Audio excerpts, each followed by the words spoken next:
Tiada pihak yang membuat kajian dan menulis tentang sejarah Bukit Abal. Sebab itulah, apabila dikemukakan persoalan kepada beberapa penduduk terbabit, mereka tidak dapat memberikan jawapannya. Apatah lagi setelah mereka dilahirkan, nama kampung Bukit Abal yang terletak dalam mukim Cerang Rotan itu telah wujud sejak zaman berzaman. Sementara pula, hal berkenaan tidak pernah diceritakan oleh orang tua masing-masing kepada anak-anak mereka. Apa yang mereka pastikan, nama kampung itu wujud berpunca daripada nama sebuah bukit yang berdiri gagah di kampung itu. Menurut penghulu kampung Bukit Abal, Mukim Cerang Rotan Muhammad Yasin bin Babakar, atau lebih kenali sebagai Tuk Penghulu Yasin, ketika ditemui wartawan CRTV, beliau juga tidak dapat menceritakan secara jelas tentang nama kampung itu. Walau bagaimanapun, beliau mendapat tahu dari beberapa penduduk kampung itu sebelum ini yang mendakwa kampung Bukit Abal mendapat nama berdasarkan kepada dua versi cerita. Dari versi pertama menceritakan istilah Abal itu merujuk kepada tanah lapang dan rata. Bukit berkenaan berbeza dengan lain-lain bukit yang terdapat di negeri Kelantan. Manakala dari versi kedua pula, beliau mendapat tahu bahawa dinamakan Bukit Abal yang berdasarkan satu cerita berlaku pada tahun 1950 apabila penduduk-penduduk kampung terbabit dihujani ribut yang agak kuat. Kejadian ribut itu datangnya dari arah timur lalu meluru ke kampung dan penempatan mereka. Katanya sebahagian kecil penduduk veteran Bukit Abal menyatakan nama berkenaan bermula apabila berlakunya kejadian ribut yang datangnya dari arah timur. Jadi pada masa itu bukit inilah bentuknya agak kecil dari bukit-bukit lain telah dijadikan tempat penduduk-penduduk kampung untuk berlindung. Katanya lagi, beliau tidak pasti sama ada ia dianggap sebagai sejarah atau dongengan orang-orang tua dahulu. Sejarah tepat memang tidak diketahui kerana tiada cerita atau perbualan dari orang-orang tua dan selepasnya. Beliau sebagai generasi baru yang lahir pada tahun 1950 berkata, dia tidak menolak maklumat yang disampaikan oleh orang-orang terdahulu tentang nama bukit itu sehingga menjadikannya sebuah kampung sehingga hari ini sebagai Karut. Keadaan ini setahunya di sekeliling bukit itu adalah tanah bentang padi. Di puncak bukit itu pula dinamakan Seri Maharaja kerana dikatakan telah membuka kawasan itu. Nama berkenaan juga turut dipahatkan kepada sebuah sekolah dikenali Sekolah Seri Maharaja. Di bukit itulah yang dikatakan penduduk-penduduk kampung berlindung dari tiupan angin atau ribut kuat pada masa itu. Cuma apa yang dapat beliau nyatakan bahawa Bukit Abal juga ada kaitan dengan tanah beraja kerana pernah menjadi penempatan Seri Maharaja itu. Nama Seri Maharaja itu dipahatkan sebagai mengambil sempena yang teramat mulia Tengku Razali Hamzah sebagai Menteri Keuangan dan beliau juga yang meresmikan sekolah terbabit pada waktu itu. Sebagaimana arwah ulama tersohor dari Bukit Abal Pasir Putih bernama Haji Daud bin Haji Umar atau dikenali Tuan Guru Haji Daud Bukit Abal memang telah dimakamkan di tanah perkuburan di kampung berkenaan.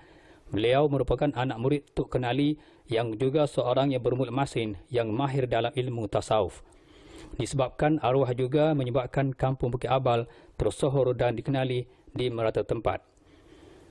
Katanya pada masa hayat arwah Tuan Guru, beliau menuntut dalam tahun 3 dan ketika Tuan Guru Haji Daud Bukit Abal meninggal, beliau menuntut dalam tahun 4 atau tahun 5. Bukan itu sahaja, salah seorang pendikir tersohor Kelantan yang juga seorang tukang karut dikenali Daud Bukit Abal pernah mengharumkan nama kampung Bukit Abal dengan persembahan dikirnya yang bersahaja tetapi berhemah.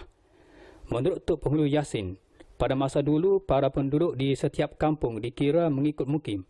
Jika kampung Bukit Abal dikira menurut mukim memang tidak begitu ramai.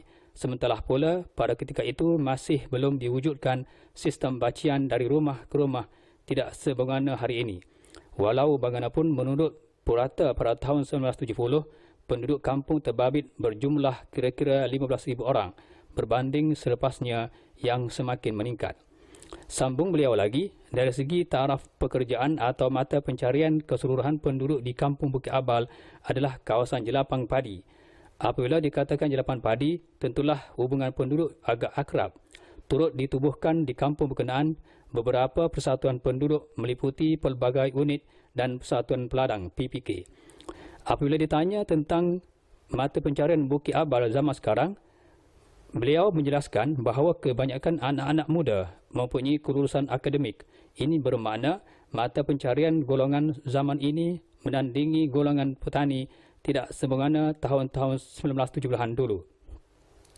Hal ini disebabkan tiada galakan dan dorongan daripada ibu bapa.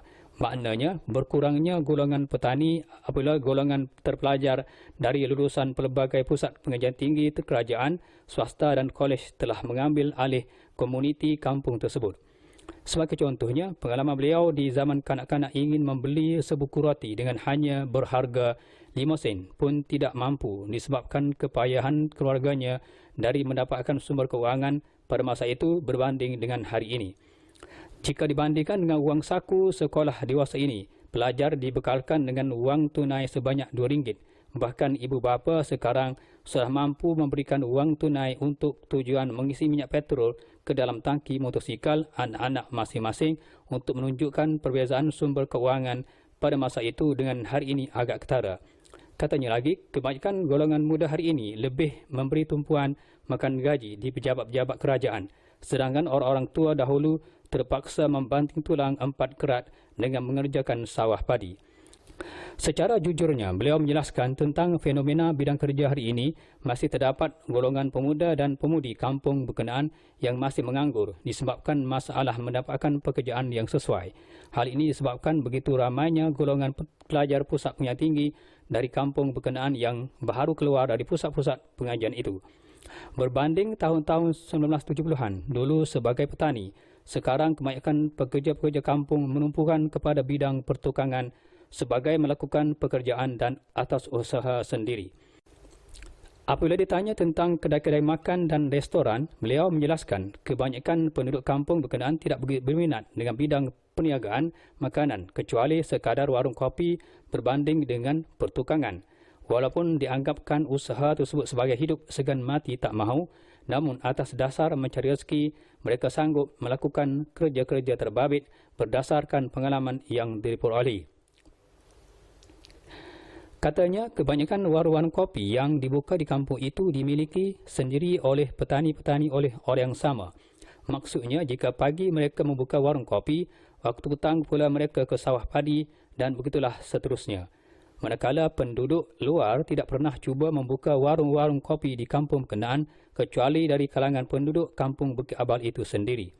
Katanya lagi, bercakap bidang agama pula, setakat ini Alhamdulillah ibu bapa begitu mengambil berat pendidikan anak-anak khususnya pendidikan keagamaan. Bidang agama di kampung ini menandingi bidang-bidang lain. Dalam pada itu, beliau turut menjelaskan tentang masih terdapat golongan veteran yang berusia sekitar 90 tahun. Walau bagaimanapun, beliau tidak dapat memberikan butiran jelas jumlah usia yang paling tua di kampung itu kerana tidak membuat bancian khusus tentangnya. Menurutnya, bercakap tentang banjir pula, kampung Bukit Abal pernah dilanda banjir sekitar tahun 1972 dan 1998. Namun selepas itu, tiada lagi banjir melanda kampung ini. Buktinya banjir tsunami tahun 2004 dan banjir besar yang melanda Kelantan pada bulan Disember 2014 lalu, kampung Bukit Abal terselamat dari banjir itu. Sebaliknya, kita mengalami kemarau dan musim kering kerana tidak menerima banjir.